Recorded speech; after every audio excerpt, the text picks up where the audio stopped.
Та бүхэнд энэ өдрийн мэндийг хүргэе. За хуульчийн хариулт нэвтрүүлгийн энэ амралтын өдрийн дугаар эхлэхэд бэлэн боллоо. За манай хуульчийн хариулт нэвтрүүлэг нь түрүүчийн 7 хоногийн хагас өдрөөс эхлээд хуульчдын холбооноос явуулж байгаа хуульчийн ёс зүйн талаарх энэ цуврал нэвтрүүлгийн 2 дахь дугаар одоо үгээр эхэлж байна. За ингээд манай студид өнөөдөр нэлээд өргөн бүрэлдэхүүнтэйгээр одоо цуглацгаасан байгаа. Дандаа хуульчдын холбооны ёс зүйн хорооны гишүүд, за мөн ёс зүйн хорооны дарга, за бусад одоо албан тушаалтнууд энд ирсэн байгаа. За тэгээд ер нь бол яг түрүүчийн нэвтрүүлгээс бол бид нар бол нэг зүйлийг анхаарсан. За тэр нь юу вэ гэх юм бол хүмүүс тус бүрдээ танилцуулахаас гадна энэ хүмүүс чинь хуульчдын холбоонд давхар одоо ингээд өөрийнхөө ажил мэргэжлээс дахин нэмээд хуульчдын холбоон дээр ингээд хуульчдаасаа сонгогдоод тэгээд ингээд ажиллаж байгаа хүмүүс байгаа юм шүү. Тусдаа одоо жишээ нь өмгөөллөөр дагнж ажиллаж байгаа шүүхийн байгууллагад ажиллаж байгаа нь байна. Төрийн албанд ажиллаж байгаа хүн нь байна. Тэгээд тусдаа бас багш бас байж гэн тэ багшийн ажиллаа хийж байгаа хүмүүс байж гэн. Тэгэхээр ингэж тусдаа ажил хийдэг юм шүү гэдгийг бас иргэдэд нэвтрүүлгийнхаа өмнө хэлмээр байна. За бүгдэнд нь сайн байцгаана уу? Сайн байна уу? За амралтын өдөр одоо ерөөсөө ингээд тэ амраахгүй дуудцгаагаад байгаа тий. За чимгээ гшаар. За тийм өмнөх нэвтрүүлгээд бид нар ерөнхийдөө бол Монголын хуульчдын холбоо гэж ямар байгууллага. За энэ бол өөрөө удирдах ёсны мэргэжлийн байгууллага. За ингээ гишүүнчлэлтэй, өөрийн чигүүргийн хороодтой, за сайн дурын хороодтой. За энэ чигүүргийн хороодын нэг нь бол манай энэ мэргэжлийн ёс зүйн хороо, одоо товчоор бол ёс зүйн хороо гэж нэрлэдэг. За энэ хороо маань за хуульчийн мэргэжлийн ёс зүйтэй холбоотой олон төрлийн ажлуудыг бас арга хэмжээнүүдийг авч ажиллахаар төлөвлөөд ингээ хэрэгжүүлээ ажиллаж байгаа. Ер нь бол хуульчийн ёс зүй, мэргэжлийн ёс зүй гэдэг бол бас их том сэдэв. Өөрөөр хэлбэл энэ бас нэлээд олон нийтийн дунд бас нэр хүндтэй бөгөөд бас шүүмжлэлтэй байдаг олон одоо бас жишээ юмнуудтай байдаг ийм сэдэв. Тэгэхээр энэ чиглэлээр бид нар бас ярилцъя, хэлэлцъя, олон нийтэд чиглэсэн бас эрэг ойлголтуудыг өгье. Тэд нартай бас ярилцъя, хэлэлцъя гэсэн ийм зорилгоор энэ нэвтрүүлгүүдээ хийж байгаа. За ингээ өнөөдөр манай хуульчид манаас өмнө нь бид нар ерөнхий ойлголт, ерөнхий ийм сэдвээр ярьсан бол өнөөдөр нэлээд практик жишээнүүд, за бас ёс зүйн шүүхийн сахлахын хорооны гишүүн ирсэн байгаа, бас танилцуулга хийх бах. За бусад одоо хуульчид маань ч гэсэн өөрсдөө танилцуулаад, за тэгээд практик жишээ иргэдэд ойрхон иргэдийнхээ ойлгож авах, тэдэндээ бас өгөх мэдээлүүд юу байна гэсэн энэ сэдвээр ярилцъя гэж бодлоо. За юу ч гэсэн эхлээд хоёулаа зочдоо танилцуулъя тийм ээ. За өнөөдөр миний манай нэвтрүүлгийн зочин хөтлөгчөөр Чимгээ, хуульч өмгөөлөгч Чимгээ байгаа. За та өөрийгөө танилцуулчих уу? За баярлалаа. За намайг Сасар гэдэг. Хуульчийн мэргэжлийн дүрм ёс зүйн асуудал хариуцсан хорооны гишүүн. Төрийн албаны зөвлөлд ажилладаг газрын даргын албан тушаалтай юм байна. За Батал дарга дахиад танилцуулчих. За би бол Монголын хуульчдын холбооны мэргэжлийн дүрм ёс зүйн асуудал эрхэлсэн хорооны дарга Батуулд гэдэг хүн байна. За Тамира. Би болохоор Монголын хуульчдын холбооны гишүүн, мэргэжлийн яслын хорооны гишүүн Бүлэгч Тамир гэж юм байна. За би Монголын шүүхийн сахилгын хорооны гишүүн Сугар гэдэг юм байна. Түрүүчийн одоо бидний түрүү 7 хоногийн нэвтрүүлэг дээр бас яг нэг хөндөгдөөдөөс асуудал бол ерөөсөө шүүхийн асуудал байсан шүү дээ тий. Юу гэхээр шүүхийн сахилгын хороо ер нь яаж ажилдгийг иргэд бол энийг зүгээр тэнд нэг ингээд одоо яг Чингэлтэй дүүргийн хажуудалтай дээд шүүхийн байрны хажууд ингээд Монголын шүүхийн сахилгын хороо гэсэн нэг бичгтэй байшин л байгаа байдаг. Тэр дотор яг ямар процесс болдгийм бэ гэдэгт бол иргэд бол төдийлөн сайн мэдгүй. Тэгэхээр би бол одоо энэ дундаас бол хамгийн түрүүнд асуух асуулт бол ерөөсөө шүүхийн сахилгын хороо ер нь яаж ажилддаг юм бэ? За тэгээд тэр тусмаа тэнд шүүхийн сахилгын оронд тэр шүүгч гэдэг хуульчийн одоо ёс зүйн асуудлыг хэрхэн сахиулдаг юм бэ гэдгийг бас тийм асуултаар эхэлмээр байна. Монгол шүүхийн сахилгын хорооны гишүүн Сугар гэдэг юм байна. За өнгөрсөн нэвтрүүлэгт бол манай шүүхийн төлөөлөл бол оролцоогүй юм байна. За энэ удаа ингээд манай ёс зүйн хорооноос хуульчдын холбооноос маань санал тавиад шүүхийн талаар, сахилгын хариуцлагын талаар мэдээлэл өгөөч гэгээд тэр давуу нь одоо бас энэ үйл ажиллагааг дэмжиж ингээд оролцож байгаа. За 2019 онд Монгол Улсын үндсэн хуулинд өөрчлөлт орсон. За нэмэлт өөрчлөлтөөр Монгол Улсын шүүхийн сахилгаан ороо гэдэг байгууллага байх ёстой. Үндсэн хуулийн байгууллага буюу дээд ирэмбий сахилгаан хариуцлагын байгууллага байх ёстой гэсэн тийм хууль тогтоогчдын үзүүлсэнээр үндсэн хуульд өөрчлөлт орсон. За энэ үндсэн хуульд өөрчлөлт орох хүсэл одоо сонирхол санаа бол одоо Монголын ард түмний нийтлэг төр хүсэл зориг байгаа. Шүүх шудраг байх ёстой, хариуцлагатай, нээлттэй, ил тод зарчимж төвийг сагсан байх ёстой гэсэн одоо Монголын тэр ард түмний хүсэл зоригийг илэрхийлэл бол энэ байгууллага болж одоо байгуулагдсан. Хэрэгцээ үндсэнд тавьж байгаа гэсэн үг. За 2019 онд ингээ үндсэн хуулиар шүүхийн сахилгаан ороо гэдэг байгууллага байх ёстой гэсэн одоо үндсэн хууль тунхаглан заасан гэсэн үг. 2021 онд Монгол Улсын шүүхийн тухай хуулиар яг энэ шүүхийн сахилгаан ороо гэдэг байгууллага нь ийм бүтэц бүрэлдэхүүнтэй ийм чиг үүрэгтэй. За ингэж ажиллана гэсэн нарийн процесс бүх деталь хэрэгцээ байдлыг шууд хуульчилж өгсөн.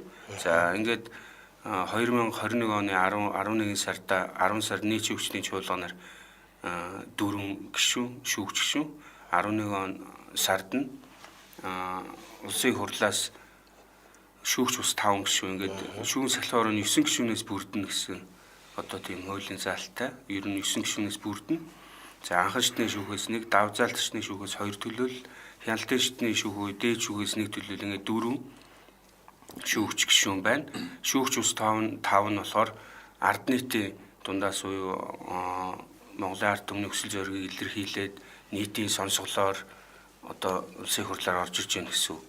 За ингээд байгуулагдсанаас хойш 2 жил хагасын хугацаа өнгөрч байна.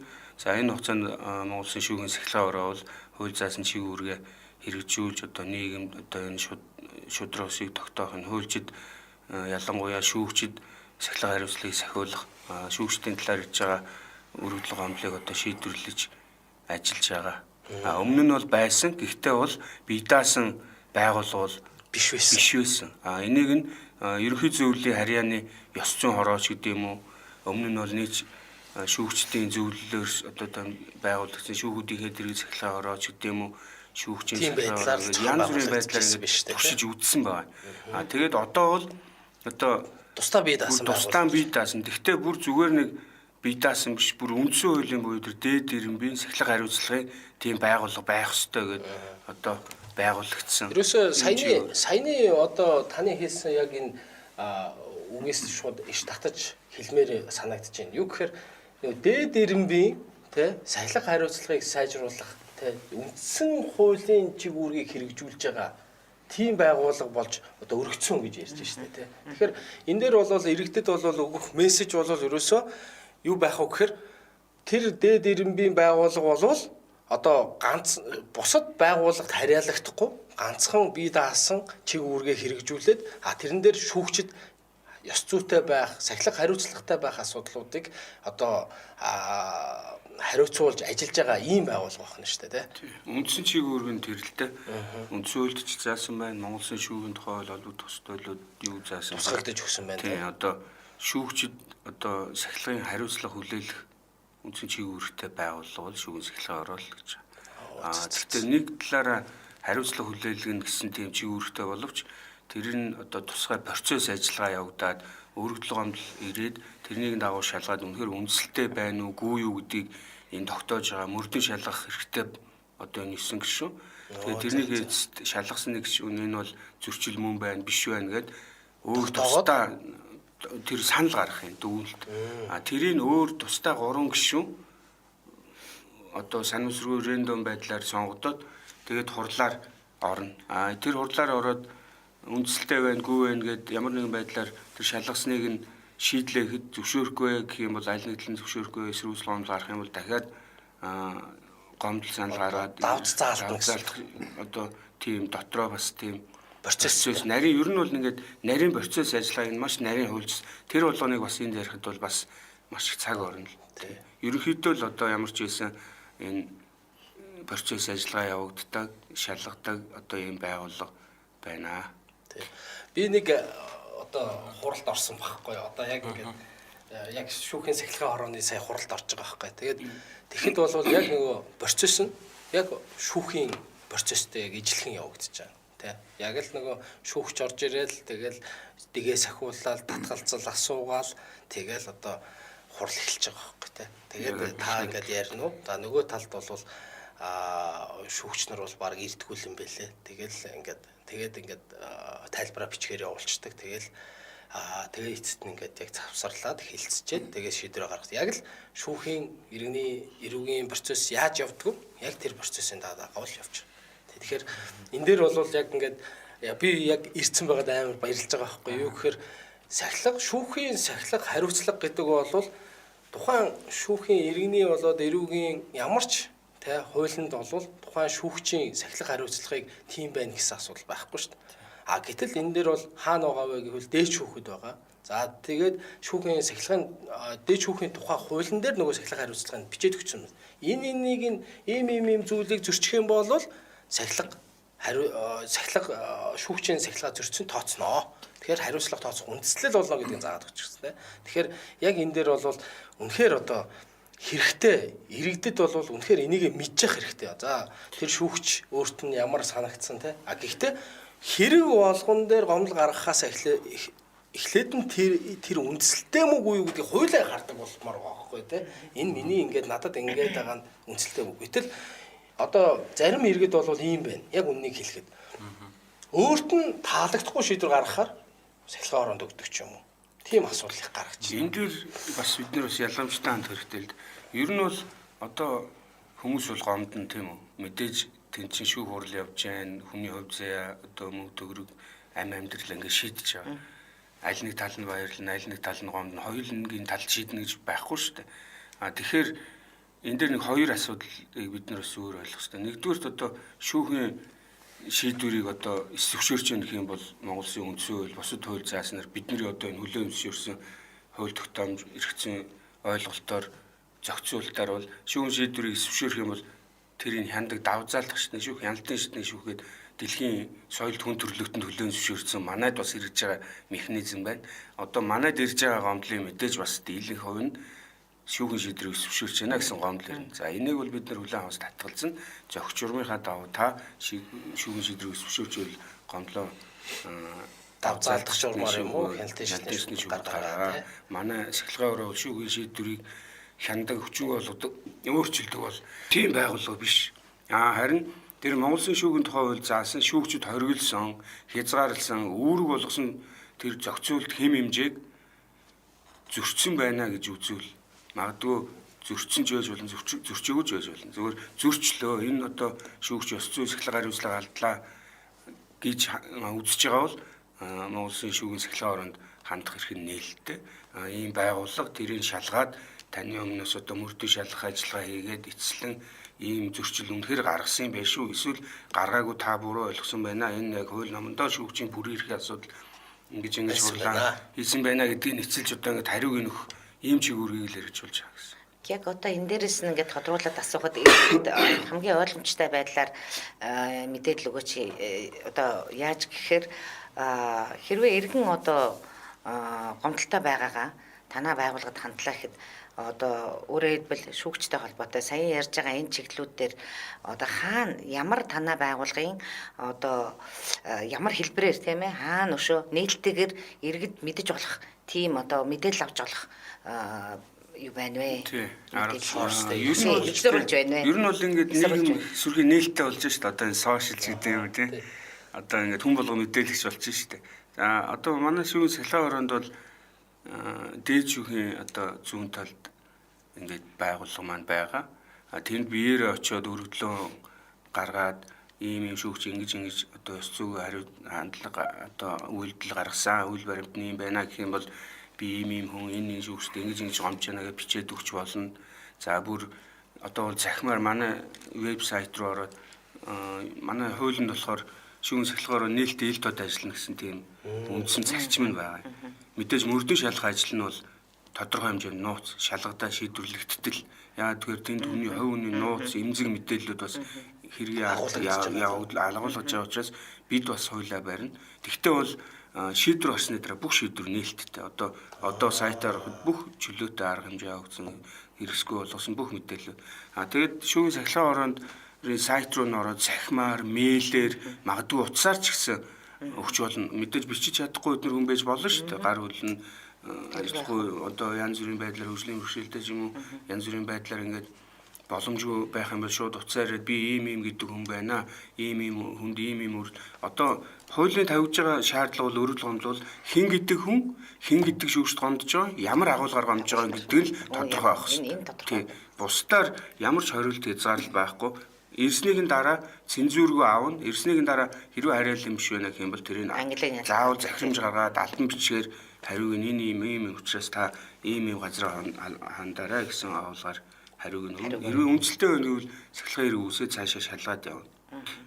Гэхдээ өстө актер юу болцсон шүү дээ. Нэг тод байна гэдэг бол айгүй чухал үг байгаа тохиолдохгүй тийм. Тэгэхээр орчин үеийн нийгэмд бол энэ ёс зүйн асуудал бол одоо өндөр тавигдж байна тийм ээ. Тийм учраас шүүхийн сахилгын хороог байгуулахыг ард түмэн маань шаардаж олон нийт шаардаж ингээ үндсэн хуулиар бол байгуулчлаа. За мөн төрийн албаны ёс зүйн хууль бол батлагдсан. За хуульч мэрэгчлэтнүүдийн бас их олонх нь шүүгчнэр прокурор гэдэг энэ төрийн албаны салбарт ажилладаг.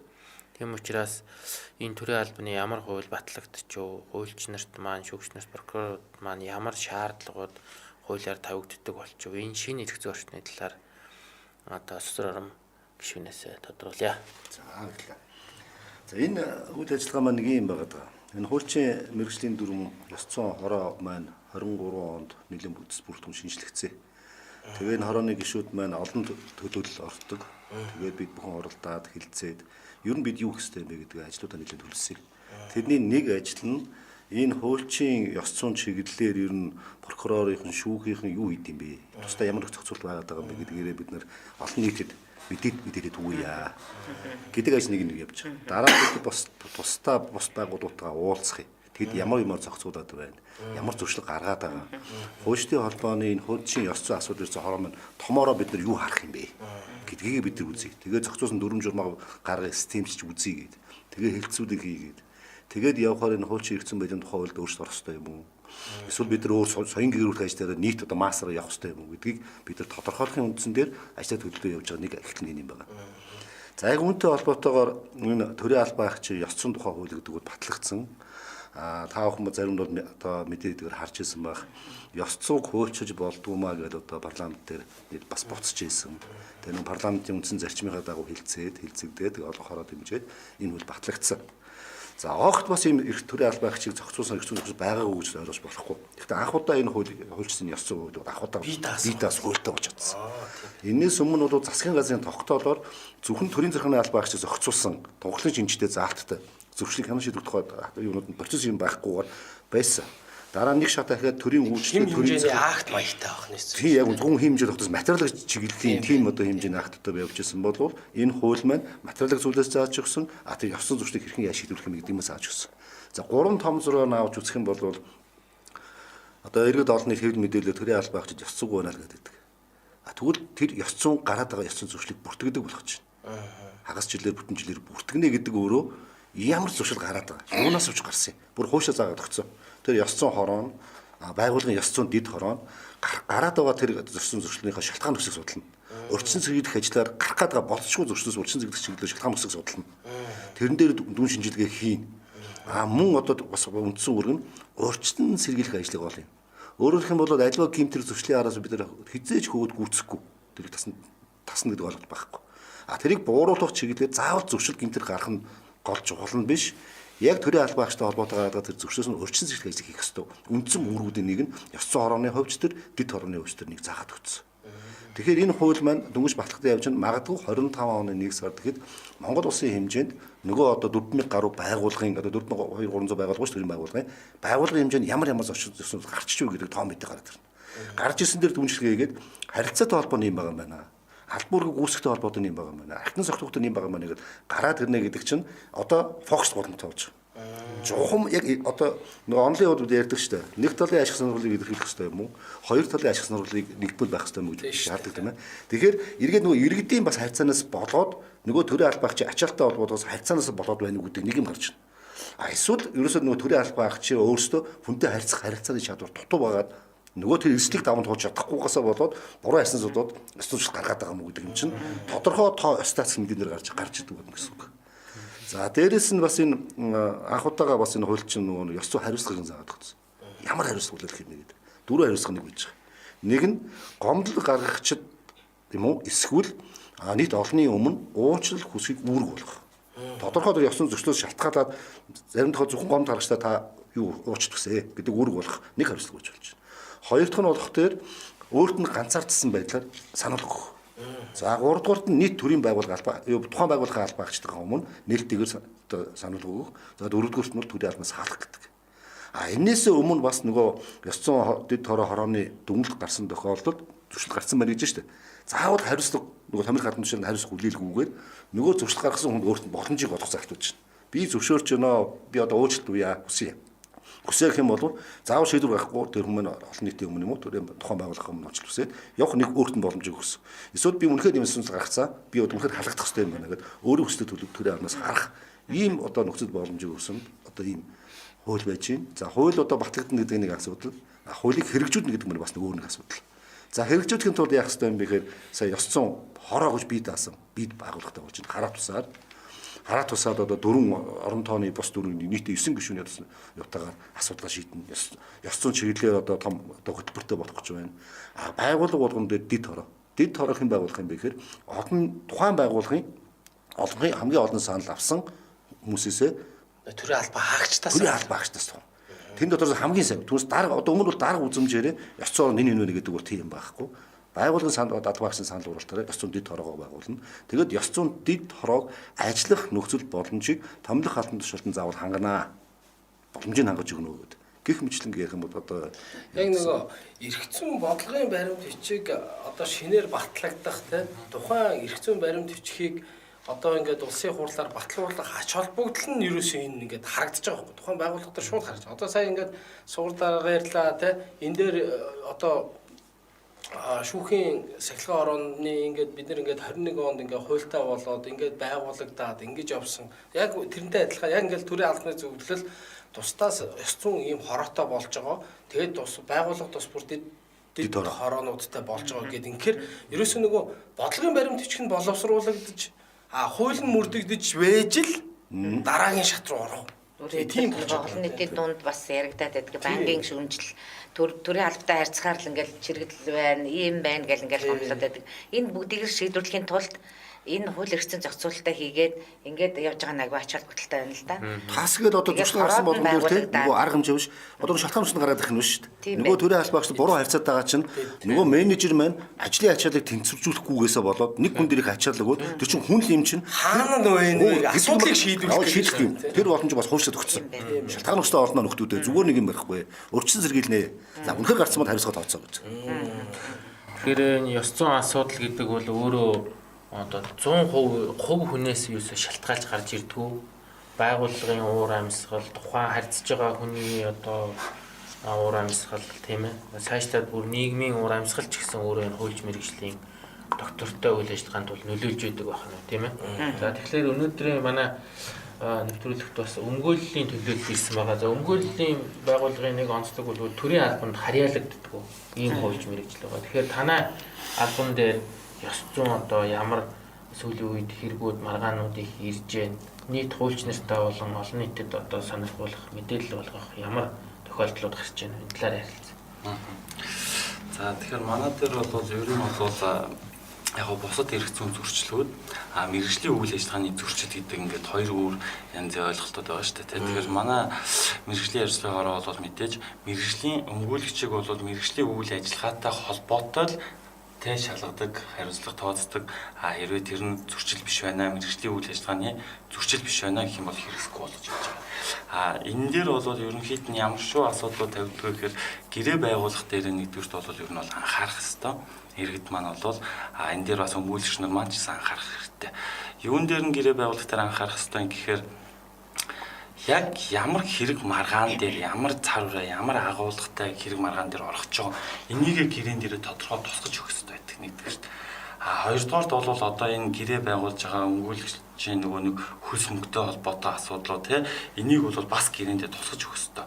За ингээ хөлс мөнгөө тогтсны дараагаар энэ хөлс мөнгийг хэрхэн ямар үе шаттайгаар яаж одоо өмгөөлөгчдөд төлөх юм бэ? Энэ нөхцлүүдийг бас тодорхой зохицуулж өгөх ёстой. Дараа нь болохоор за энэ нэгэнт гэрээ байгуулад гэрээний харилцаа үүсээд одоо хууль зүйн тусалцаа үзүүлж штэ мэргэжлийн. Ангижаам чи гэрээгээ ямар тохиолдолд яаж цуцлах юм? Яаж дүгнэх юм? Энэ талаар бас зохицуулж өгөх ёстой байдаг хуулиараа. Хөлжилцээ. Тэгэхээр яг энэтэй холбоотой маргаанууд ер нь дийлэгтэй гарчдаг.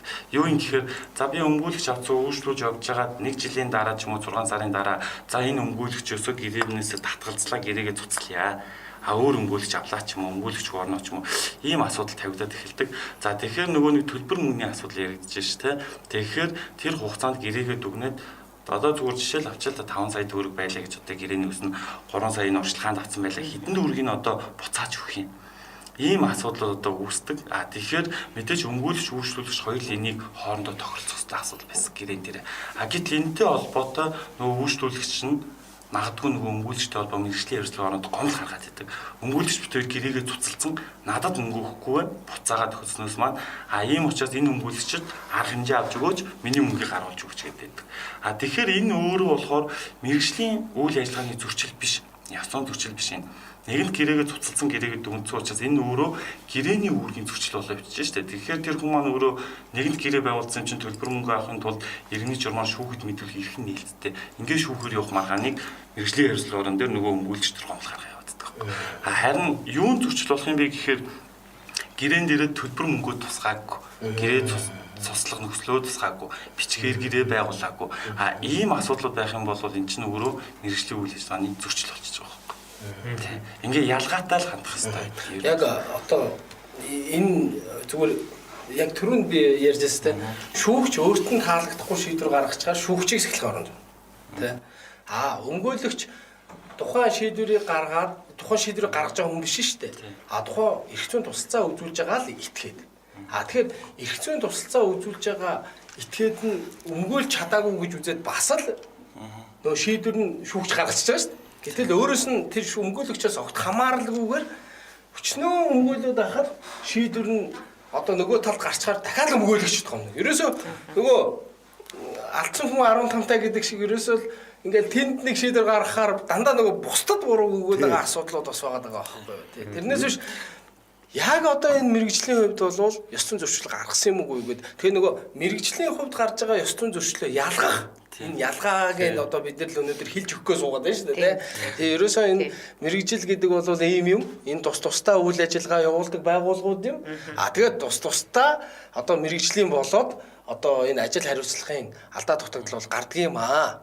Тэгээ тэрийг ингээд ялгаж салгаж аль нь сахилгааны зөрчилийн, аль нь одоо ёс зүйн зөрчилийн, аль нь одоо нөгөө яг одоо тухайн хүний эрх мэдлийн хувьд хийгдэх ёстой. Тийм, аль нь зүгээр орхих ёстой зүйл. Амьдралаас өөрөөс нь гарч ирж байгаа бэрхшээл, хүндрэл, эрсдэл юм бэ гэдгийг л аль аль талдаа бид нэр бүрэн ойлголттой болж иж үнэхээр ёс зүйн зөрчил гараагүй юм байна, гарсан юм байна гэдгийг л тодорхойлох юм байна л да.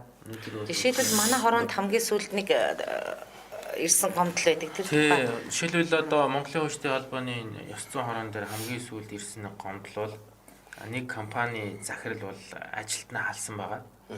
Гэтээ тэр компани захирал маань бол тухайн ажилтныхаа тэр диплом, мэргэжлийн одоо үнэмлэхийг нь бол өгөхгүй ээ. Чи дараагийн ажилтнаа яах вэ? Бэлтжээж энэ байгууллагаас гарнаа гэдэг ийм төлөвтэй байсан. Тэгэхээр ажилтан маань би одоо дараагийнхаа ажил амьдралыг бодноо, юмаа аваад явнаа гэд ингээд ажилтан ажиллагч хоёрын хооронд маргаан гараад ажилтан өөрөө нь хуульч аваад тэгээ хуульч маань ажил олгогч дээр очиод маргалцсан баг. Та яхаараа хүний юм өгдөггүй юм. Өгөх хэрэгтэй та цалин бүх тайлан тооцоогоо дуусах хүний эрхэнд халдж гин гэсэн ийм зүйл ярьсан гэсч. Одоо хуульч маань надад тайлбарлсан. Ажил олгогч маань бол биднэрт бол гомдол гарахтаа бол энэ хүн бол манай байгууллага дээр орж ирсэн.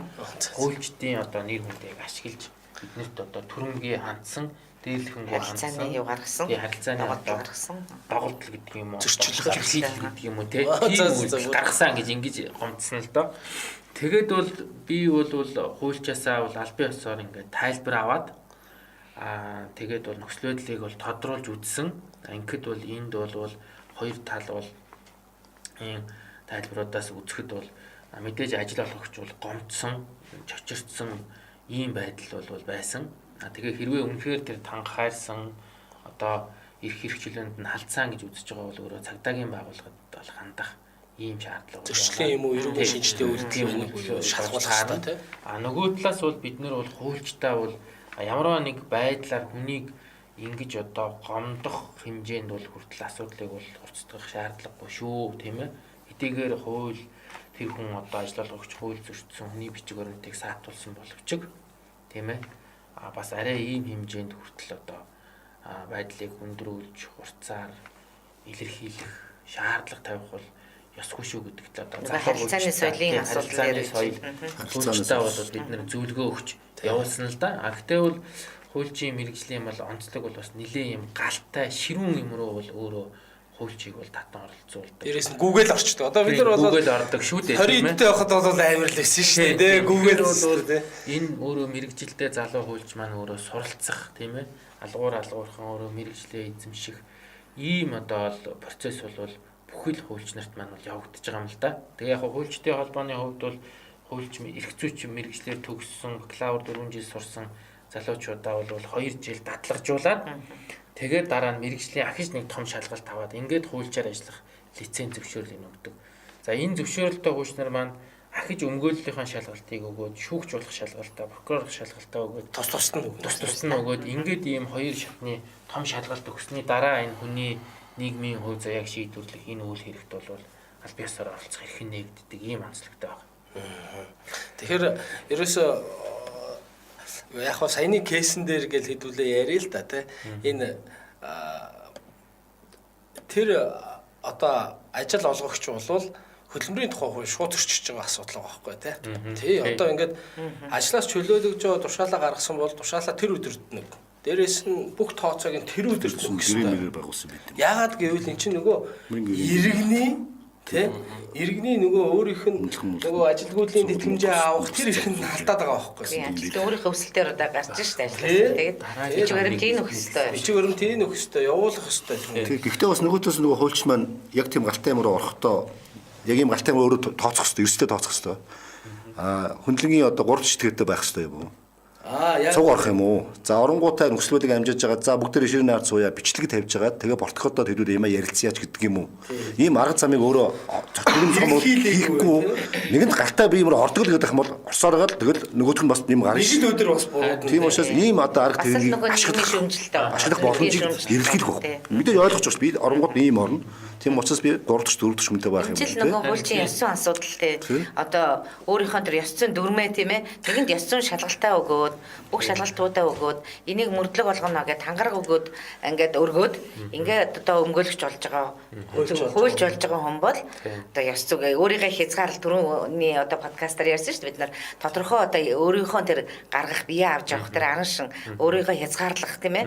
Зарим тохиолдолд өөрийнхөө тэр одоо эрхэнтрээ бас хязгаарлаж за би ийм амгалан жоохон ийм хүн шүү. Би бас залуу хүн шүү те. Тэгэхээр би одоо бол яах ёстой гэдгийг анхаарч байгаа ёстой. Тэгэхээр сая нөгөө хуульчийн яссан асуудал байна. Тийм сасрорм гişүү маань бас хуульчийн ёс зүйтэй байх бас гоё техник орчин нөхцөлийн талаар санал хэлж дээ л да. Тийм ээ. Энийг бүгдээрээ бас өмгөөлөгчийн мэргэжлийн хариуцлагын хороо анхаарад, хуульчдын холбоо анхаарад ийм одоо нөхцөлд бол ийм одоо шаардлагыг хангаж ажиллавал ёс зүйн зөрчил, маргаан тий хөвгөмтөл стресс гарахгүйгээр тухайн асуудлыг шийдвэрлэх нь шүү гэдгийг бид нэр бас цаашдаа хуульчдынхаа ёс Тамира яах байсан бэ чи?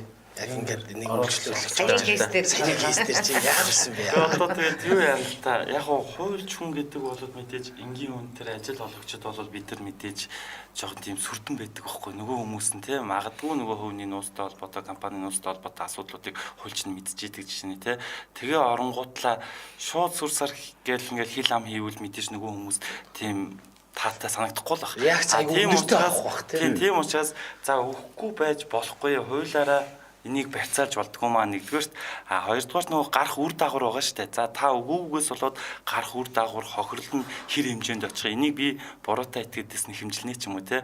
Хуулийн дараагийн үр дагаврыг шийдвэрлсэн зохицуултууд байгаа шүү дээ. Энийг л зөв тайлбарлах хэрэгтэй юм л да. Уул нь бол тэгэхгүй манай ч бас нөгөө би хуульч гэдгээр ингээ бас шууд хандхаар магадгүй одоо би бол энэ дээр ингэж харж байна. Уучлаарай те. магадгүй дүгнэлт эрх зүйн дүгнэлтээ бичээд Тийм. за тэгээд өөрөө бүр дүгнэлтээ авчиж өгөөд за би энэ хүний хуульчаар ажиллаж байгаамаа энэ хүнд эрх зүйн тусалцаа үзүүлж байгаамаа за та миний дүгнэлтэд танилцаад надад эргээд маргааш ч юм уу өнөөдөр тэдэн цагт ч юм уу хариу өгөөрэй гэд. А нөгөө хүн чинь юу ингээд хуульч гэхээр аваад үзнэ. Үзэнгүүтээ нөгөө хэрүүлээ хийж болох байхгүй шүү дээ. А гэтэл нөгөө өрсөлдөн шийдвэрлэхийн ажиллагаа хийхгүй явчихаар л шууд ингээд тулчаад байгаа байхгүй тий. Бас нөгөө талаас нөгөө ажил олгогчийн талаас харах юм бол ажил олгогч нь тэр хуульчийг чинь өөр төр ажлуудаа тодорхой хэмжээнд ажилуулад туршлагажуулаад хүнээ бэлдээд байгаа байхгүй юу. Өнөөдөр чинь хүний нөөцийн хомсдол аль салбарт бий болцсон. Өөрөө бэлдээд магадгүй юм ярих юм бол тэр хүн бас нэлээд хөнгөлчөөд юм уу тусам ч юм уу дэмжлэг үзүүл явьжсан байх ярих юм бол одоо тэр хүн чинь бас хууч аваад тийм юм гараад ирж үгүйсэхгүй. Тэгээ бэлдээд байхад нөгөө хүн маань гинтхэн одоо юу гэдгийг ядаж одоо чинь хүн ёснороо би нэг 3 сарын өмнө ч гэдэг юм уу би одоо амьдралаа одоо шилжин ч гэдэг юм уу энийгээ илэрхийлэг өгөөж гинтхэн гарахад тэр ажилтлагчийн зүгээс харах юм бол чинь бас өөр асуудал байгаа байхгүй. Тэгэхээр одоо өнгөлөгч хүн бол хуульч хүн бол ороод саяын тэр дистарат арга хэмжээнүүд дээр нөшөө энэ хоёр талыг яаж ятайхан те зохицуул эвлэрүүлж агаад зөв одоо чивээ өгшүүлж яг л хэлж байна. энийгээ бодох хэвээр тэрхүү ингээ ширүүн галдуунд яваад байвал аль нь ч шийдэгдэхгүй шүү дээ. Тэгээ эн чинь дээрээс нэг нэмээ хэлэхэд мэдээж тэр баримт бичгийг угаасаа барьцаалахыг хөдөлмөрийн тухай хуулиар хоригдсан байгаа. Хөдөлмөрийн тухай хуулийг зөрчих юм бол зөрчлийн тухай хууль заасан нөгөө ажил олгогчд ямар арга хэмжээ авдгийг энийг эхлээд нөгөө хуульч маань өөрөө мэргэжлийн үний хувьд тайлбарж өгөх ёстой. А энэ бичиг баримт авахгүйс болоод гарах нөгөө үр дагаврууд тэтгэвэр тэтгэмж те бусад асуудлууд байгаа. А энийг хугацаанд авч чадаагүй эрхэн зөрчигдсөн. Энэ асуудлаар зөв ажил олгогчдод тайлбарлах хэрэгтэй байхгүй. Тэгэхээр мэдээж ажил олгогч чинь энийг л хүлээж ирсэн мэргэжлийн хүн биш учраас тэр бүхэл асуудлыг эргэн шийдэгдэнэ.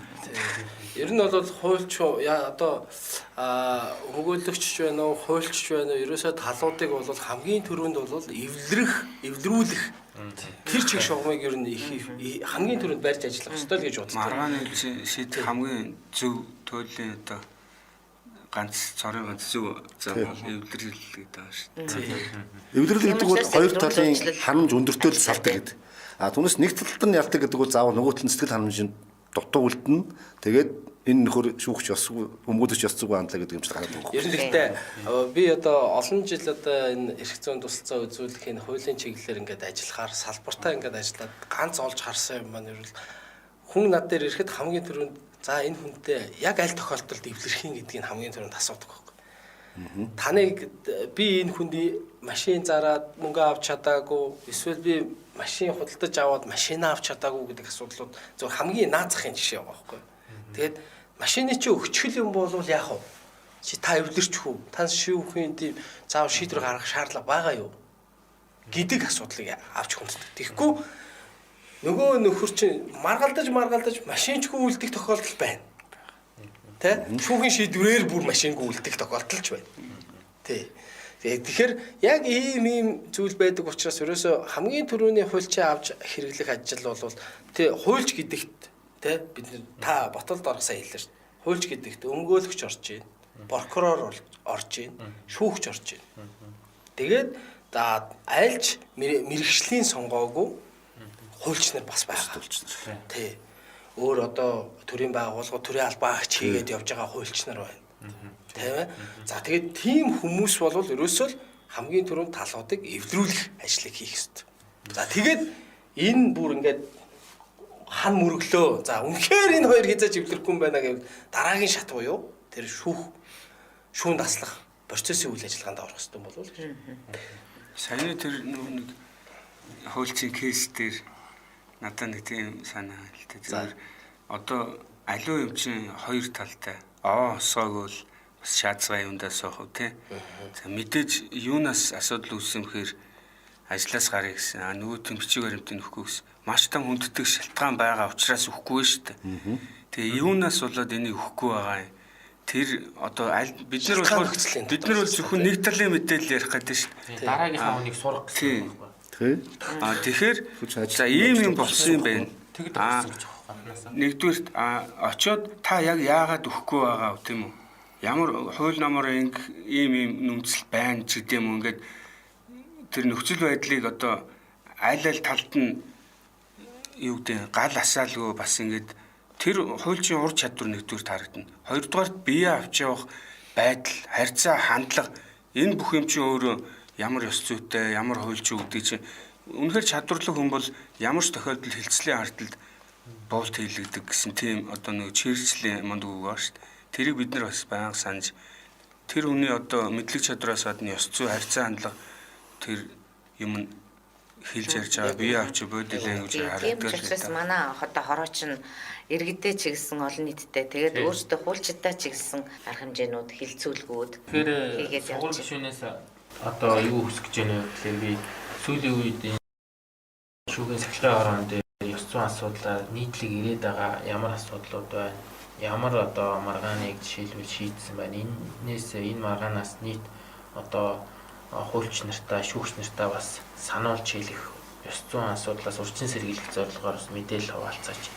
Тэгээд бас мөн олон нийтэд шүүхээр үйлчлүүлж байгаа иргэд олон түмэнд бас энэ шүүгчийн ёс зүйн байдал энэ талаар бас хэрэгтэй мэдээллийг хуваалцахгүй юу гэж хэлмээр. 2022 онд бол бүтэн ингээд ажилласан. За тэнд бол 630 хэдэн одоо өргөдөл зөвхөн өргөдөл. За нэг өргөдөлд бол олон шүүгчнэрийн нэрч дурддагдж болно. Анхан давхын албан ёсны бүх шүүгчнэрийн тоо гаргуул нэлээд өндөр тоо гарна. За Монгол улсад өнөөдөр 500 гаруй шүүгч ажиллаж байна. За 2022 онд одоо ерөн жилдээ бол дунджаар 100 орчим өргөдөл ирдэг байсан юм байна өмнө. За ингээд анх байгуулагдсан гол 600 орчим ингээд ирлээ. За тэгтээ бол яг шүүгийн ёс зүйн хорооноос ингээд шилжиж ирсэн нэтлэн хэдэн өргөдөл гомдол бас байна тэр дотор. За сая 2023 онд өнгөрсөн жил болохоор одоо 300 гаруй 400 шахам бас өргөдөл авлаа. За одоо зөвхөн өргөдөл ярьж байгаа шүү. Энэ өргөдөл дээр дурдж байгаа шүүгчдийн тоог ярих юм бол бас нэлээд олон тоо гарна. За мөн л 500 гаруй шүүгч ажиллаж байгаа. Тийм учраас ингээд асар өндөр тоо юм шиг яригадаад байгаа. За энэ дээр мэдээж одоо түрүүний ярьсан зөвхөн шүүгийн шийдвэрийг зөвшөөрөхгүй гэсэн байдлаар гарч байгаа гомдол аягүй их байна. Дийлэнхийн эзэлж байна. Нилийн одоо яг хувилах юм бол нэг 50 орчим хувь нь бол тийм гомдол эзэлнэ. За тэгээд үлдэж байгаа гомдол нь бол янз бүр байна. Одоо маш олон гомдол ирж байгаа байхгүй. Одоо арх уужсан, одоо ёс зүгээ авирлсан, над руу муухай харсан, алхаа ширүүн зогс одоо юу амьдрал байна тийм үү? Тэр хүн таалагдаагүй гомдолоор өмнөд одоо юу гэдэг шүүгт тэгш шудраг хандах хэрэгтэй байтал нөгөө нэхэмжлэгч талыг аягүй олон яриулсан. Тэд нэр одоо баг 10 хэдэн удаа тайлбарласан. Манайх зөвхөн 2 хийсэн. Нөгөө тэгш шудраг хандах юу чи хаана байна гэдэг юм уу? Ингээд одоо хүн болгоны харах үнцэг өөр мэдээж хүн чи одоо хүний темперамент зан өөр хүлээж авах одоо хандлага одоо мэдээж тэрэн дээр юу харагдж байна вэхээр шүүгчнэр ямар ч үед зөвхөн шүүгч хуульч нар өмгөөлөгч бүх хүмүүс прокурорууд маань ингээд одоо юу гэдэг тэгш хандаад тийм үү. За эднийг тайлбар хэллээ. Ийм үндэслэл гаргаж ирж байна. За энд хариу тайлбар танд байна уу ч гэдэг юм уу. Бүх талыг жишээ нь бид нэр зөвхөн шүүгч хэлгүй өмгөөлөгч маань прокурор бүх талд хүндэтгэлтэй хичнээн одоо мэдээж ярьсан штэ гэдэг дургүй байгаа ч гэсэн магадгүй хувийн байдлаар субъектив дургүй байж болно штэ. Гэхдээ ямар ч үед та тэр хүний одоо тийм одоо хов хүн одоо ирэх байна штэ тэр хүний одоо өөрийг нь эрхэм чанар байна штэ. Ярих хүсэл бодлоо үзэл бодлоо илэрхийлэх тэрийг ямар ч үед сонсож явах штэ. Одоо ингээд шалгаад явж байхад гомдсон хүмүүс. Тэр хүний гомдлыг та яг юу хүсэж байна гэдэг сая ойлгомжгүй ингээл баахан юм бичсэн гомдсон шүүгт. За тэрэн дээр прокуророо мөрдөгчөө бүгдийг бичсэн. За ингээ очиод уулзлаа. За та ингэсэн байна ингээд нэмэлт тайлбар өгөөж. Манайх болохоор хуулиараа одоо шүүгийн тухай хууль заасан шүүгчд хориглосон заал байвал бид нэр шалгах хэрэгтэй. За таны энэ яриад байгаа дотор агуулгаараа байгаа боловч яг тоочны байхгүй нэ. Та яг юу хүсэж байгаа гэхээр нөө чи 2-3 цаг яриа зовлонгоо явж байгаа. За одоо би гомдлоос татгалсан шина. Би өнөхөр гомцсонсэн. Одоо ингээд гомдол тайлагдсан юм. Тийм сайхан өмчлөө. Янз бүр ингээд юм байна. Ерөнхийдөө ирж байгаа гомдлын бол нэлээд өндөр хувийг болохоор бүсэл болон өөртөө даваа байдал олголоо. Ижилдэх шандсангүй, шудраг урш байлаа. Шийдвэр хугацаанд гаргасангүй буюу одоо хуулийн ил тодорхой заалтыг удаадараа эсвэл ноцтой зөрчлөө гэд ер нь бол энэ ийм 5-6 үндсэн одоо гомдол тэгтээ бол ер нь түрүүний хэлснээр асар олон янзын гомдол ирнэ. Заримдаа бүр гайхаад үгүй ийм юмд гомддог хүн байд юм аа ч гэмээр тэгтээ ажил учраас тэрийг Бүгдийг аваад бодоод аваад шалгах хэрэгтэй. Субъектив хандаж болохгүй хуулиар хүлээс үүрэгтэй учраас. Нэвтрүүлгийн маань цаг дуусчихсан бүр ингээд өнгөрч явж байна.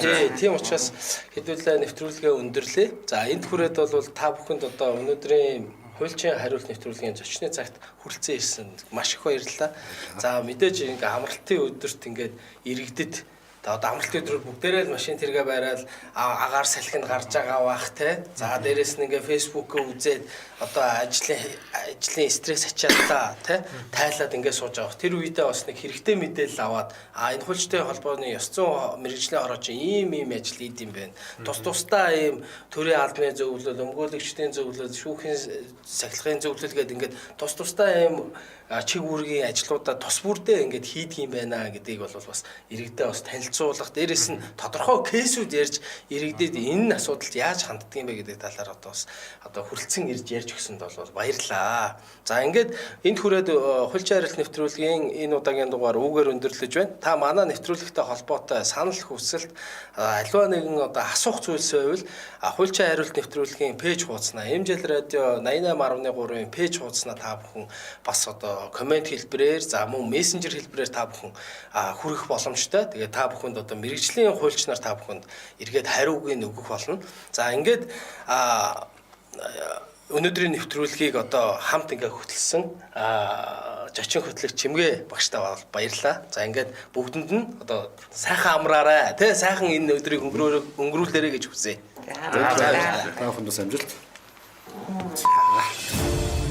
Хуульчийн хариулт нэвтрүүлэг Дэлхийн монголчуудын Эмжил радио 88.3